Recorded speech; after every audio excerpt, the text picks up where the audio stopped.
तो बच्चों, उसके बाद हम रस का तीसरा तत्व, तीसरा अंग अनुभाव करेंगे। अनुभाव क्या होता है? अनुभाव वे शारीरिक क्रियाएं होती हैं जिन पर हमारे तन और मन का कोई भी नियंत्रण, कोई भी वश नहीं रहता। जब हमारा स्थायी भाव जागृत होता है तो हमारे शरीर की कुछ क्रियाएं होती हैं और उन क्रियाओं पर हमारे शरीर का, हमारे तन का और हमारे मन का कोई भी नियंत्रण नहीं रहता। उसे हम अनुभाव कहते हैं। अनुभाव के भी चार भेद होते हैं। पहला है हमारा कायिक। कायिक यानी कि काया, और काया क्या अर्थ होता है? शरीर, अर्थात शरीर की क्रियाएं। तो जो कायिक अनुभाव होता है उसमें हमारा नियंत्रण रहता है इन शारीरिक क्रियाओं पर। कौन सी? कायिक। कायिक शारीरिक क्रियाओं पर हमारा नियंत्रण रहता है, जैसे कि मारने के लिए हाथ उठाना, उंगली से इशारा करना, आंखें दिखाना, ये हमारे कायिक अनुभाव हैं। इन पर हमारा नियंत्रण रहता है। कैसे नियंत्रण रहता है? कि ये हमारी इच्छा पर निर्भर करता है कि हम मारने के लिए हाथ उठाएं या ना उठाएं, उंगली से इशारा करें या ना करें, किसी को आंखें दिखाएं या न दिखाएं। तो ये हमारे कायिक अनुभाव के अंतर्गत आते हैं कि जिन पर हमारे शरीर का नियंत्रण रहता है। उसके बाद है हमारा मानसिक अनुभाव। मानसिक अनुभाव क्या होता है? कि जब हृदय में भाव जागृत होते हैं तो वैसा ही भाव हमारे मन में आ जाता है। जब किसी का मिलन होता है तो आनंद का अनुभव होता है। जो हमारा मन है वो आनंदित हो जाता है, वो प्रसन्न हो जाता है, तो वो हमारा मानसिक अनुभाव के अंतर्गत आता है। आहार्य। आहार्य अनुभाव क्या होता है? कि कोई कृत्रिम वेशभूषा को धारण कर लेना, बनावटी वेशभूषा को धारण कर लेना हमारा आहार्य के अंतर्गत आता है। जिस प्रकार राधा जो है कृष्ण का रूप धारण कर लेती है तो वह हमारा आहार्य अनुभाव होगा।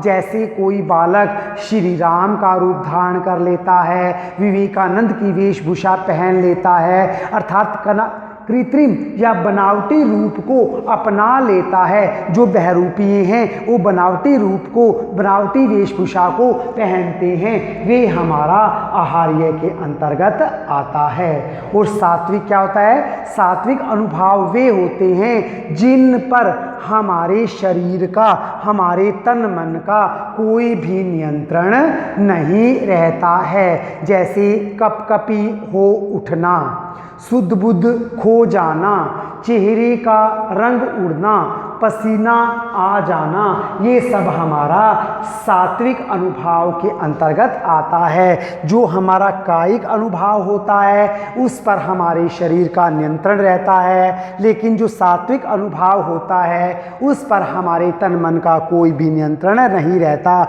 मानसिक अनुभाव में मन के भाव उत्पन्न होते हैं और आहार्य में हम किसी वेशभूषा को, कृत्रिम बनावटी वेशभूषा को धारण करते हैं। उसके बाद हमारा चौथा है संचारी भाव। जो संचारी भाव है मैंने पहले भी आपको बताया है, इसे व्यभिचारी भाव भी कहते हैं। ये स्थायी भाव के साथ साथ ही जागृत होते हैं। ये किसी एक स्थायी भाव के साथ जागृत नहीं होते, अपितु सभी स्थायी भावों के साथ जागृत होते हैं। ये पानी के बुलबुले के समान होते हैं, ये क्षणिक होते हैं, ये थोड़ी देर के लिए आते हैं हैं। जिस प्रकार पानी का बुलबुला जल्दी ही नष्ट हो जाता है, उसी प्रकार संचारी भाव भी शीघ्रता से नष्ट हो जाते हैं। ये आते हैं और चले जाते हैं। ये स्थायी भाव के साथ ही जागृत होते हैं। और जो संचारी भाव है, इनकी संख्या कितनी है? ये संख्या में 33 होते हैं।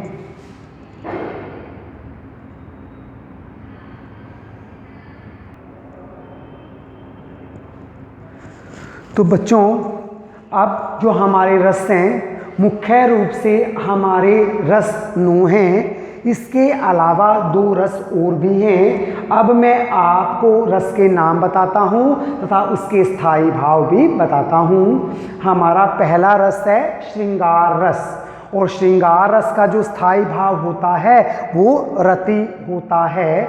हमारा दूसरा रस है हास्य रस, और इसका जो स्थायी भाव है हंसी। जब हम हास्य की कोई बात देखते हैं, कोई घटना देखते हैं, तो हमारा हंसी का स्थायी भाव जागृत होता है।